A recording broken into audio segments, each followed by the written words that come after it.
الحمد للہ رب العالمین والصلاة والسلام علی محمد الامین فاعوذ باللہ من الشیطان الرجیم بسم اللہ الرحمن الرحیم۔ خواتین و حضرات، ہم آیت 4 سے سورہ فرقان کا مطالعہ کر رہے ہیں۔ اس میں وہ اعتراضات زیر بحث ہیں جو قرآن مجید پر اس کے اولین مخاطبین کی طرف سے کیے گئے۔ وَقَالَ الَّذِينَ كَفَرُوا إِنْ هَذَا إِلَّا إِفْكٌ، فرمایا ہے اس کے منکرین کہتے ہیں کہ یہ قرآن محض جھوٹ ہے، افطرا ہو جس کو اس شخص نے گھڑ لیا ہے۔ وَعَانَهُ عَلَيْهِ قَوْمٌ آخَرُونَ، اور کچھ دوسرے لوگوں نے اس کام میں اس کی مدد کی ہے۔ اس آیت کا ہم مطالعہ کر چکے، اس میں جو بات کہی گئی وہ کیا تھی اور وہ کتنی لغو تھی، اس کی حقیقت واضح ہو چکی۔ اب اس کے بعد فرمایا فقط جاؤ ظلمًا وزورا، یہ کہہ کر انہوں نے بڑے ظلم اور جھوٹ کا ارتکاب کیا ہے۔ یعنی یہ ایسی بات ہے جس کے لیے کسی استدلال کی گنجائش نہیں تھی۔ انسان وجودی حقائق کو بیان کرتا ہے، یعنی کوئی چیز اس کے مشاہدے میں آ گئی، اس کے تجربے میں آ گئی، اس کو حق ہے کہ اس کو بیان کرے۔ اس سے آگے بڑھ کر وہ منطقی استدلال کرتا ہے، عقلی استدلال کرتا ہے۔ یہ بات تو سوچے سمجھے بغیر اس طرح کہہ دی گئی ہے کہ نہ اس کے لیے کوئی شہادت سامنے ہے، نہ عقل و منطق ادنا درجے میں اس کی تائید کر سکتے ہیں۔ اس وجہ سے یہ محض ظلم اور جھوٹ ہے۔ فقط جاؤ ظلم وزورا، یہ قرآن مجید نے پورے زور کے ساتھ اس کا جواب دیا ہے۔ یعنی کیسی بات کر رہے ہو؟ کیا یہ بات کوئی عقل مند انسان کر سکتا ہے؟ یہ سراسر زیادتی ہے اور محض جھوٹ ہے جو تم نے گھڑ کے بیان کر دیا ہے۔ اس پر میں نے لکھا ہے، قرآن جس عظیم علم و حکمت کا حامل اور زبان و بیان کے لحاظ سے جس پائے کا شہپارہ ادب ہے، یعنی قرآن مجید کوئی بچوں کی لکھی ہوئی چیز نہیں ہے، عظیم علم و حکمت کا حامل ہے۔ جس فلسفے کو، جس اصول کو، جس قاعدے کو اس نے جہاں بیان کیا ہے وہ اپنی ذات میں فکر کا شاہکار ہے۔ اس میں ہر چیز ایک بنیاد سے اٹھتی اور پھر اپنے منتہائے کمال کو پہنچتی ہے۔ اس کا پورا نظم، خواہ وہ باعتبار فکر ہے یا باعتبار کلام، اپنی ذات میں ایک بے مثال چیز ہے۔ قرآن جس علم و حکمت کا حامل اور زبان و بیان کے لحاظ سے جس پائے کا شہپارہ ادب ہے، اور اس میں انبیاء علیہم السلام کی سرگزشتیں جس طریقے سے اور جن مضامین پر استدلال کے لیے سنائی گئی ہیں، یعنی وہ سرگزشتیں محض سرگزشتوں کے طور پر نہیں سنائی گئیں، ان کے سنانے کا ایک محل ہے، وہ ایک خاص موقع پر آئی ہیں اور بنائے استدلال بنائی گئی ہیں۔ ان میں استدلال جن مضامین پر کیا گیا ہے وہ کسی انسان کے دائرہ علم کی چیز نہیں ہے۔ اس میں انبیاء علیہم السلام کی سرگزشتیں جس طریقے سے اور جن مضامین پر استدلال کے لیے سنائی گئی ہیں، ان کو دیکھ کر ہر سلیم الطبع انسان اندازہ کر سکتا ہے کہ جس الزام کا ذکر ہوا ہے، یعنی جو پیچھے الزام لگایا گیا، وہ کس قدر پوچھ، کیسا لغو اور مہمل اور کتنا بے وزن ہے۔ جو آدمی بھی قرآن مجید کا مطالعہ کرے گا، ماضی کی داستان نہیں ہے کہ ایک کتاب تھی نازل ہوئی، اس میں یہ خوبیاں تھیں۔ کتاب آج بھی موجود ہے، اسی طریقے سے موجود ہے، جس طرح سے اس کے لانے والے نے اس کو پیش کیا تھا، جس ترتیب سے پیش کیا تھا، اسی طرح ہم تک پہنچ گئی ہے۔ اس کا ہر شخص مطالعہ کر سکتا ہے، اور جب وہ مطالعہ کرے گا تو اس پر واضح ہو جائے گا کہ یہ الزام کس قدر پوچھ، کیسا لغو اور مہمل اور کتنا بے وزن ہے۔ چنانچہ یہی بات کافی تھی جو قرآن نے اس کے جواب میں کہہ دی، یعنی یہ ایسی لغو چیز تھی کہ اس کے لیے کسی استدلال کی ضرورت نہیں تھی۔ قرآن مجید نے جو کچھ کہا فقط جاؤ ظلم و زورا، ان لوگوں نے بڑے ظلم کا اور جھوٹ کا ارتکاب کیا ہے، یعنی یہ ایسی بات ہے کہ کوئی عاقل اس کو کہنے کی جسارت نہیں کر سکتا۔ جو لوگ ایسی بالبداہت محمل باتیں اس ڈٹائی کے ساتھ کہیں ان کی تردید میں اس سے زیادہ کچھ کہنے کی ضرورت نہیں ہوتی۔ یہ بات جواب میں فرمائی اور پھر اسی اعتراض کی مزید تفصیل کی۔ فرمایا وَقَالُوا أَسَاطِيرُ الْأَوَّلِينَ اكْتَتَبَهَا فَهِيَ تُمْلَىٰ عَلَيْهِ بُكْرَةً وَأَصِيلًا، کہتے ہیں کہ یہ اگلوں کے افسانے ہیں جو اس نے کسی سے لکھوا لیے ہیں، سو وہی اب صبح و شام اس کتاب میں لکھنے کے لیے اس کو سنائے جاتے ہیں۔ یعنی اس کے گرد کچھ لوگ جمع ہو گئے ہیں، 2 4 5، یہ چیزیں اس نے کسی سے لکھوا لی ہیں۔ اب اس کے بعد جب وہ لکھوا لی ہیں تو خود تو یہ اس طریقے سے پڑھتے بڑھتے نہیں ہیں، دائیں بائیں جو لوگ موجود ہیں وہ ان کو سنا دیتے ہیں، آگے یہ ہم کو سنا دیتے ہیں۔ یعنی یہ اتنی پوچھ اور لغو بات تھی لیکن کہہ دی۔ تو قرآن مجید نے اس کو نقل کیا اور کہا کہ کہتے ہیں کہ یہ اگلوں کے افسانے ہیں جو اس نے کسی سے لکھوا لیے ہیں، سب وہ صبح و شام اس کتاب لکھنے کے لیے اس کو سنائے جاتے ہیں۔ اس پر میں نے لکھا ہے یہ اسی الزام کی مزید وضاحت ہے جو اوپر نقل ہوا ہے، یعنی وہی بات جو پیچھے تھی اس پر پہلے ایک سخت تبصرہ کیا کہ یہ محض ظلم اور جھوٹ ہے جس کا انہوں نے ارتکاب کیا ہے، پھر وضاحت کی۔ یہ اسی الزام کی مزید وضاحت ہے جو اوپر نقل ہوا ہے۔ آیت میں اس کے لیے تملا علیہ کے الفاظ اس لیے آ گئے ہیں کہ جو چیز سنائی جا رہی تھی اسے یاد کرنے والے یاد کر رہے تھے اور لکھنے والے ساتھ ساتھ لکھ بھی رہے تھے۔ یعنی قرآن مجید کی حفاظت کے لیے جو بندوبست کیا گیا وہ یہ تھا کہ رسالت مآب صلی اللہ علیہ وسلم اس کو پڑھ کر سناتے تھے، یعنی آپ نے کوئی اپنی طرف سے صحیفہ نہ لکھا نہ لکھوایا، آپ پڑھ کر سناتے تھے۔ صحابہ کرام لکھنا جانتے تھے تو اس کو لکھ لیتے تھے، اور لکھنا نہیں جانتے تھے تو یاد کر لیتے تھے، اور جب یاد کر لیتے تھے تو اپنی یاد سے آگے پڑھتے اور سناتے تھے، اور لکھ لیتے تھے تو اپنے لکھے ہوئے کو پڑھتے تھے اور پڑھ کر لوگوں کو سناتے تھے۔ تو اس طریقے سے پہلے دن ہی سے قرآن کے نزول کے بعد اس طرح سے اس کی جمع و تدوین کا کام شروع ہو گیا تھا، اس طرح لکھوایا جا رہا تھا۔ اسی کو انہوں نے ایک افسانہ بنایا، یعنی اب صبح و شام اس کتاب میں لکھنے کے لیے یہ دائیں بائیں جو پڑھ پڑھ کے سنا رہے ہوتے ہیں، وہ ہوتا یہ تھا کہ جس نے یاد کیا ہوا ہے وہ رسول اللہ کے پاس آ گیا، اس نے آگے کہا کہ یا رسول اللہ میں نے قرآن کی فلاں صورت یاد کی ہے، ذرا سن لیجئے مجھ سے، غلطی نہ ہو رہی ہو۔ وہ سنائی جا رہی ہے، کسی نے لکھ رکھا ہے اپنے پاس، وہ پڑھ کے سنا رہا ہے۔ تو ساری مجلس یہی ہوتی تھی صحابہ کرام کی۔ اس کو انہوں نے یہ بنا لیا کہ یہ در حقیقت کوئی شخص الہام کرتا ہے، پھر اس کے بعد یہ دائیں بائیں کے لوگ اس کو لکھ لیتے ہیں، پھر ان کو سنا سنا کے پھر ہمیں بتاتے ہیں کہ یہ تو خدا کا کلام نازل ہو گیا۔ سو اب وہی صبح و شام اس کتاب میں لکھنے کے لیے اس کو سنائے جاتے ہیں۔ فرمایا قُلْ أَنزَلَهُ الَّذِي يَعْلَمُ السِّرَّ فِي السَّمَاوَاتِ وَالْأَرْضِ إِنَّهُ كَانَ غَفُورًا رَحِيمًا، ان سے کہو کہ یہ کتاب تو اپنے لفظ لفظ سے شہادت دے رہی ہے کہ اسے اس پروردگار نے اتارا ہے جو زمین اور آسمانوں کے بھید جانتا ہے۔ یعنی اس کتاب کو تو جہاں سے تم کھول کر پڑھو گے، یہ جب اس کائنات کے بارے میں بات کرے گی، یہ حقائق بتائے گی، یہ فلسفے اور حکمت کے مضامین میں اپنا نقطہ نظر بیان کرے گی، تو یہ واضح ہو جائے گا کہ تو اس پروردگار کا کلام ہے جو زمین اور آسمانوں کے بھید جانتا ہے۔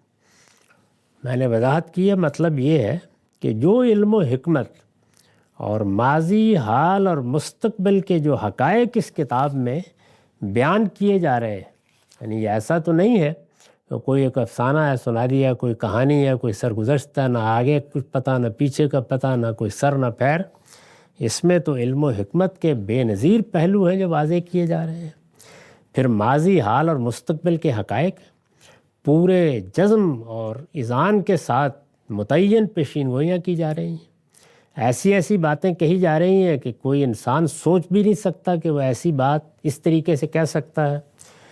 جو علم و حکمت اور ماضی، حال اور مستقبل کے جو حقائق اس کتاب میں بیان کیے جا رہے ہیں، وہ نہ کسی عربی کے لیے جاننا ممکن ہے نہ کسی اجمی کے لیے۔ ان کا ماخذ، علم اور منبع الہام تو وہی ذات ہو سکتی ہے جو زمین و آسمان کے سارے بھیدوں اور تمام اسرار و رموز سے واقف ہو۔ یہ بات اس کتاب کی سطر سطر سے واضح ہے۔ اس کے بعد خود سمجھ سکتے ہو کہ تمہارا الزام کس قدر پوچ اور مہمل ہے۔ یعنی اس کے لیے تو کتاب کے مضامین زیر بحث آنے چاہیے تھے۔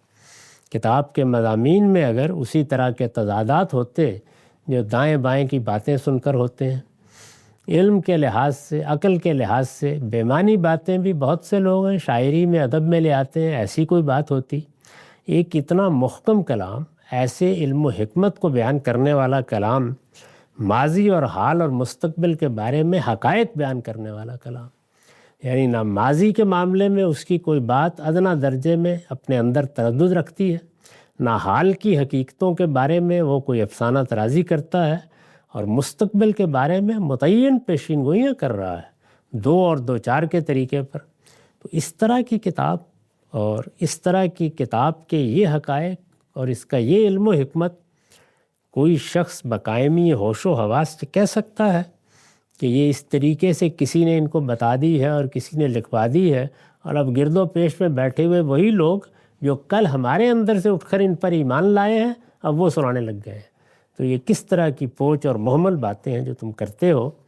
قُلْ أَنزَلَهُ الَّذِي يَعْلَمُ السِّرَّ فِي السَّمَاوَاتِ وَالْأَرْضِ إِنَّهُ كَانَ غَفُورًا رَحِيمًا۔ ان سے کہو یہ کتاب تو اپنے لفظ لفظ سے شہادت دے رہی ہے کہ اسے اس پروردگار نے اتارا ہے جو زمین اور آسمانوں کے بھید جانتا ہے۔ تم جیسے سرکشوں کے لیے وہ اس کی جگہ عذاب بھی اتار سکتا تھا۔ یہ مضمون یہاں مقدر ہے، یعنی جس سرکشی پہ تم اترے ہوئے ہو، ہونا تو یہ چاہیے تھا کہ یہ کتاب، یہ بے نظیر کتاب، یہ دعوت، یہ فکر، یہ علم، یہ حکمت اتارنے کے بجائے تم پر عذاب اتار دیا جاتا۔ تم جیسے سرکشوں کے لیے وہ اس کی جگہ عذاب بھی اتار سکتا تھا، مگر حقیقت یہ ہے کہ وہ بڑا ہی بخشنے والا ہے، اس کی شفقت ابدی ہے، وہ غفور الرحیم ہے۔ تم جس طرح کی سرکشی کا اظہار کر رہے ہو اس کتاب کے مستحق نہیں تھے، اس طرح کا بیان یہ تمہارے لیے نہیں تھا، لیکن اس نے شفقت فرمائی، تمہارے گناہوں سے، تمہاری سرکشی سے، تمہارے طرز عمل سے درگزر فرمایا، اور وہ اب بھی تمہیں مہلت دے رہا ہے اور تمہاری طرف یہ کتاب نازل کی ہے۔ وَقَالُوا مَا لِهَٰذَا الرَّسُولِ يَأْكُلُ الطَّعَامَ وَيَمْشِي فِي الْأَسْوَاقِ۔ کہتے ہیں کہ یہ کیسا رسول ہے؟ جس وقت انسان کے پاس کوئی استدلال نہیں ہوتا، یعنی دلیل ختم ہو جاتی ہے، تو پھر وہ دائیں بائیں کی باتیں کرتا ہے۔ یہ نہیں کہ کسی چیز پر ٹھک کر دلیل لائے، بات کرے، اور کوئی محکم بات ابتدا سے انتہا تک ہو۔ وہ اعتراضات کا شائق ہوتا ہے، یہاں سے ایک اینٹ ملی پھینک دی، وہاں سے ایک پتھر مل گیا پھینک دیا۔ وہ پھر سارا دن یہی تلاش کر رہا ہوتا ہے کہ میں کس طریقے سے ان کا انکار کر سکتا ہوں، ان کا استہزاء کا نشانہ بنا سکتا ہوں، ان کا ٹھٹھا اڑا سکتا ہوں۔ تو پیچھے دیکھیے کیا بات نقل ہوئی، اس سے کبھی کسی موقع پر گریز کرتے تھے، یا اس بات کا جواب سننے کے بعد کوئی بات کہنے کی نہیں رہ جاتی تھی تو اگلی بات کہہ دیتے تھے۔ وَقَالُوا مَا لِهَٰذَا الرَّسُولِ، کہتے ہیں کہ یہ کیسا رسول ہے، يَأْكُلُ الطَّعَامَ وَيَمْشِي فِي الْأَسْوَاقِ، یہ تو ہماری طرح کھانا کھاتا ہے اور اپنی ضرورتوں کے لیے بازاروں میں پھرتا ہے۔ یعنی وہ بات ہو گئی۔ تو اب یہ کہ اگر یہ رسول ہیں اور اگر ان کا انتخاب کیا گیا تھا تو کوئی غیر معمولی ہستی ہونی چاہیے تھی۔ ہم دیکھتے کہ نہ اس کو کھانے کی ضرورت ہے، نہ اپنی ضروریات کے لیے کہیں جانے کی ضرورت ہے، اس کا وجود کرامت ہی کرامت ہوتا تو چلیے ہم غور کر لیتے، یہ کیسا رسول ہے، یہ تو ہماری طرح کھانا کھاتا ہے اور اپنی ضرورتوں کے لیے بازاروں میں پھرتا ہے۔ یعنی وہاں جاتا ہے، جا کہیں خریداری کی ضرورت ہے، کمانے کی بھی ضرورت ہے، کوئی قافلہ لے جانے کی بھی ضرورت ہے، کیسا رسول ہے یہ؟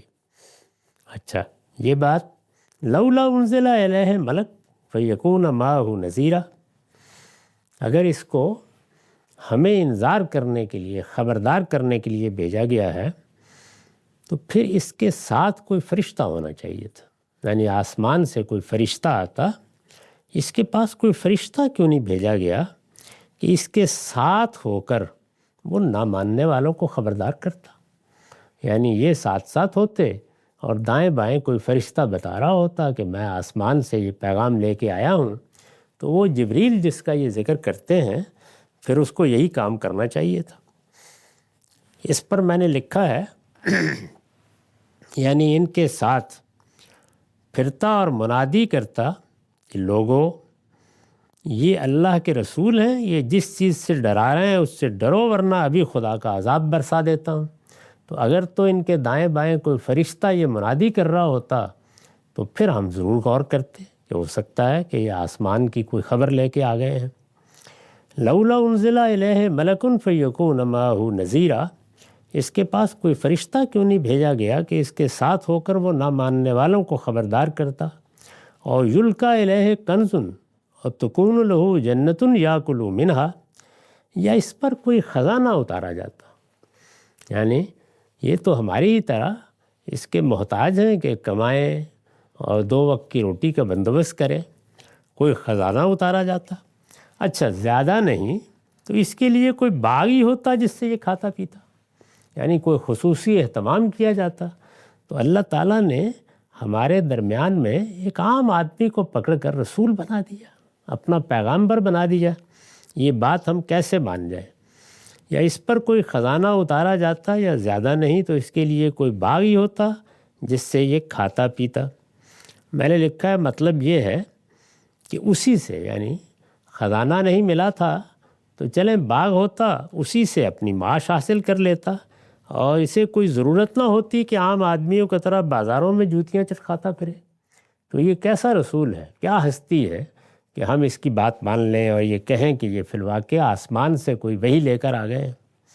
یہ اعتراضات ہیں جو دائیں بائیں گلی میں، پورے علاقے میں اولین مخاطبین کی طرف سے گاہے گاہے سامنے آ رہے تھے، وہ قرآن نے سب جمع کر دیے۔ اور یلقا الیہ کنز وتکون لہ جنت یاکل منہا وقال الظالمون ان تتبعون الا رجلا مسحورا، یہ ظالم کہتے ہیں کہ تم لوگ تو ایک سحر زدہ آدمی کے پیچھے لگ گئے ہو، یعنی جو لوگ مسلمان ہو رہے تھے یا رسالت مآب صلی اللہ علیہ وسلم کی دعوت کو قبول کر رہے تھے، ظاہر ہے یہ سورہ فرقان جیسے کہ ہم اس کو پڑھیں گے، یہ اس پوری سورہ بتا رہی ہے کہ یہ کوئی ابتدائی صورتوں میں سے نہیں ہے۔ اس وقت تک مسلمانوں کی ایک جماعت پیدا ہو چکی تھی، چنانچہ اس کو، یعنی اس جماعت کے لوگوں کو خطاب کر کے یہ کہتے تھے کہ یہ آدمی تو کوئی سحر زدہ آدمی ہے، یعنی کسی نے کوئی جادو اس پر کر دیا ہے، اس طریقے کی باتیں بہت سے لوگ کرنے لگ جاتے ہیں، تو یہ بھی اسی طریقے سے ایک کلام سنانے لگ گئے ہیں، یہ کوئی سحر زدہ آدمی ہے جس کے تم پیچھے لگ گئے ہو۔ انظر کیف ضربوا لک الامثال فضلوا فلا یستطیعون سبیلا، دیکھو اے پیغمبر، یہ سب باتیں نقل کرنے کے بعد تبصرہ کیا ہے، دیکھو اے پیغمبر یہ تمہاری نسبت کیسی کیسی باتیں بنا رہے ہیں، یعنی کسی ایک بات پر جم کر کھڑے ہو کر کوئی استدلال نہیں کر رہے، ایک بات دوسری بات کیسی کیسی باتیں بنا رہے ہیں۔ فرمایا کہ فضلوا، تو بالکل کھوئے گئے، فلا یستطیعون سبیلا، اب کوئی راستہ نہیں پا رہے، یعنی سمجھ میں نہیں آ رہی کہ یہ کیا بات کہیں، کس بات پر کھڑے ہوں، کیا اعتراض کریں، کس طریقے سے تردید کریں۔ چنانچہ کبھی ایک بات کہہ دیتے ہیں، کبھی دوسری بات کہہ دیتے ہیں، وہ سب باتیں قرآن نے نقل کر کے اصل میں ان کے انتشار فکر کو نمایاں کر دیا ہے کہ یہ دیکھیے ان کا ذہنی اضطراب کیا ہے، یعنی کوئی ایک بات بھی علم و عقل کی روح سے جب کہی جاتی ہے تو وہ کسی محکم بنیاد پر کہی جاتی ہے۔ یہاں یہ ہے کہ کبھی کہہ دیا کہ یہ گڑھ لائے ہیں، کبھی کہہ دیا کوئی آدمی چھپا ہوا ہے، کبھی کہہ دیا یہ دائیں بائیں یہ لوگ قرآن یاد کر کے سناتے ہیں، اصل میں یہی لوگ ہیں جو ان کو قرآن مجید اس آدمی سے سن کر آگے بتا دیتے ہیں۔ کبھی کہہ دیا کہ یہ رسول کیسے ہیں، یہ تو کھانا کھاتے ہیں، یہ تو بازار میں جاتے ہیں، یہ تو اپنی ضروریات پوری کرتے ہیں، کوئی باغ اترا ہوتا ہے ان کے اوپر، کوئی خزانے نازل ہوئے ہوتے، کوئی فرشتہ ساتھ ہوتا۔ تو ان سب پر تبصرہ کیا ہے کہ انظر کیف ضربوا لک الامثال، نسبت تمہاری نسبت کیسی کیسی باتیں بنا رہے ہیں، کیا چیز، ان میں سے کون سی بات ہے جو قابل التفات ہے، کون سی چیز ہے جس پر کوئی تبصرہ کرنا چاہیے۔ واقعہ یہ ہے کہ فضلوا فلا یستطیعون سبیلا، سو بالکل کھوئے گئے ہیں، اب کوئی راستہ نہیں پا رہے ہیں، اب کوئی راستہ نہیں پا رہے ہیں۔ یہ جو قرآن مجید نے تبصرہ کیا ہے، یہ اصل میں جس وقت انسان اضطراب اور انتشار میں مبتلا ہوتا ہے اور دائیں بائیں سے کسی دعوت کے مخاطبین کی حیثیت سے نکلنا چاہتا ہے، تو پھر ایسے ہی لگتا ہے کہ جیسے ادھر سے اگر وہ انکار کرے عزت نہیں بچتی، پھر دوسری طرف سے حملہ آور ہو جاتا ہے۔ یہ طریقہ ہے جو بالعموم اہل باطل اختیار کرتے ہیں، یعنی جن کے ہاں وہ سداد عمل نہیں ہوتا، جو لوگ اپنے عمل میں سیدھے ہوتے ہیں وہ اس طرح کے معاملات نہیں کرتے۔ یہاں بحث تو یہ ہونی چاہیے تھی کہ قرآن مجید جو دعوت پیش کر رہا ہے اس میں یہ نقص ہے، جو ہدایت وہ بیان کر رہا ہے اس میں یہ خرابی ہے، اس نے جو فکر پیش کیا ہے اس میں یہاں تضاد ہے، یہاں وہ بات سمجھ میں نہیں آ رہی ہے، یہاں وہ علم و عقل کے مسلمات کے خلاف ہے۔ اس طرح کی کوئی بات نہیں، یعنی کبھی الزام تراشی اور کبھی اس طرح کے مطالبے کہ یہ ہونا چاہیے تھا، وہ ہونا چاہیے تھا۔ تو قرآن مجید نے یہ بتایا، اس پر میں نے لکھا ہے یعنی حقیقت اتنی واضح ہے، جو بات قرآن کہہ رہا ہے اور جس چیز کی بنیادی کر رہا ہے اور جو فکر پیش کر رہا ہے اور جس طریقے سے پیش کر رہا ہے وہ اتنی واضح ہے، یہ حقیقت اتنی واضح ہے کہ اس کی تردید کے لیے کوئی راستہ نہیں پا رہے، کدھر سے تردید کرے۔ یعنی کوئی بات جب آدمی کہتا ہے تو اس کے لیے بنائے استدلال علم و عقل کے مسلمات ہوتے ہیں۔ اس دنیا میں ہمارے پاس استدلال کی بنیاد کیا ہے؟ وہ چیزیں جو انسان مشترک طور پر حق مانتے ہیں، خواہ وہ علم کی بنیاد پر مانتے ہیں اور خواہ وہ عقل کی بنیاد پر مانتے ہیں۔ تو جو علم و عقل کے مسلمات ہیں ان کو پیش کر کے اگر آدمی کہے یہ دیکھیے یہ قرآن آپ پیش کر رہے ہیں، آپ کہتے ہیں یہ اللہ کی کتاب ہے، جبکہ علم عقل تو اس کے برعکس اس بات کی شہادت دیتے ہیں، تو یہ استدلال ہے۔ وہ غلط ہو سکتا ہے، صحیح ہو سکتا ہے، اس پر گفتگو ہو سکتی ہے، اس کے بجائے یہ دائیں بائیں سے اس نوعیت کی باتیں کہنا یہ بتا رہا ہے کہ کوئی بنیاد نہیں، کوئی راستہ نہیں ہے۔ یعنی حقیقت اتنی واضح ہے کہ اس کی تردید کے لیے کوئی راستہ نہیں پا رہے ہیں، چنانچہ اناد اور تعصب، یعنی جس وقت انسان کسی کی دشمنی پر اتر آتا ہے، وہ فیصلہ کر لیتا ہے کہ مجھے اس کو قبول نہیں کرنا ہے، تو پھر وہ یہی کرتا ہے، یعنی یہاں سے ایک بات پکڑی، وہاں سے ایک بات پکڑی، پھر اس کے پیش نظر یہ ہوتا ہے کہ اس شخص کو ڈسکریڈٹ کر دیا جائے کسی طریقے سے، اور ایسے ہی کچھ اعتراضات اٹھا دیے جائیں کہ جس میں لوگ الجھ کر رہ جائیں اور اس کی بات نہ سنیں۔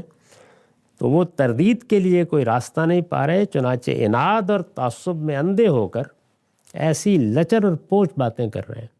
یعنی بعض اوقات یہ مشاہدے میں آتا ہے کہ جب انسان کے پاس کوئی چیز کہنے کی نہیں رہتی، وہ استدلال میں فارغ ہو چکا ہوتا ہے، تو اس طرح کی باتیں کر کے جب اپنے آپ کو بچانے کی صحیح کرتا ہے تو ہر دیکھنے والا شخص پکار اٹھتا ہے کہ یہ کیسی لغویت، کیا یہی رہ گیا تھا بیان کرنے کے لیے؟ یہی کسی کی زندگی میں سے اٹھا کے دو چار باتیں تھیں جن کو اپنا رنگ و روغن دے کے اس طریقے سے بیان کر دیا گیا ہے۔ یعنی کسی بھی انسان کی اگر اس نے فی الواقع کسی حق کی بنیاد پر زندگی بسر کی ہے، پیغمبر تو بڑی شخصیت ہوتی ہے، اس کے اوپر انسان نظر ڈالتا ہے تو اس میں محاسن ہوتے ہیں، اوصاف ہوتے ہیں، اس میں سیرت ہوتی ہے، کردار ہوتا ہے، زندگی کی جد و جہد کے مراحل ہوتے ہیں، اس کے کلام کی شان ہوتی ہے، اس کے استدلال کی قوت ہوتی ہے۔ موضوع اس کو بننا چاہیے، دائیں بائیں سے ایک بات اٹھائی، اور بعض اوقات انسان جب دنیا میں زندگی بسر کرتا ہے تو غلط فہمیاں بھی پیدا ہو جاتی ہیں، اور کسی غلط فہمی کو اپنا علم اور اپنی بنیاد بنا کے پیش کر دیا۔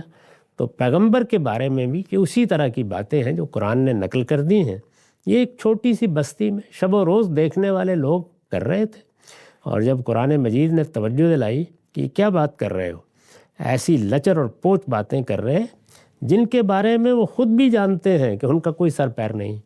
یعنی اگر ان سے ہی کوئی ان کا ہمدرد پوچھے کہ یہ تم نے کیا بات کی ہے، یعنی رسول ہونے کے لیے کیوں ضروری ہے کہ آدمی کھانا نہ کھائے، اس کو بھوک نہ لگتی ہو، پیاس نہ لگتی ہو، یہ کیا چیز ہے؟ اس سے پہلے بھی پیغمبر آتے رہے. اللہ تعالیٰ نے اس دنیا میں پردہ ڈالا ہے، ایک حجاب ہے جس کے اندر ہمارے علم و عقل کا وہ امتحان کر رہا ہے. اس میں وہ اپنا پیغمبر کسی غیر معمولی شخص کو کیوں بھیج دے گا کہ جس کا وجود ہی معجزہ ہو اور کرامت ہو؟ تو پھر علم، استدلال، بات سمجھانے کی گنجائش کیا باقی رہ جائے گی؟ یعنی اس کے بعد کیا ابتلا ہوگا اور کیا امتحان ہوگا؟ یہ کیا مطالبات ہیں جو کیے جا رہے ہیں؟ تو ایک ایک چیز کو آپ دیکھ لیجئے جو پیچھے بیان ہوئی ہے. صاف معلوم ہوتا ہے کہ محض انکار کرنے کے لیے دعوت کے مخاطبین کی حیثیت سے اس کا ہدف بن گئے ہیں، اس سے نکلنے کی راہ پا رہے ہیں. کوئی راستہ نہیں ملتا تو کبھی دائیں سے کبھی بائیں سے اس طرح کی باتیں کہہ کے نکلنے کی شکل بناتے ہیں.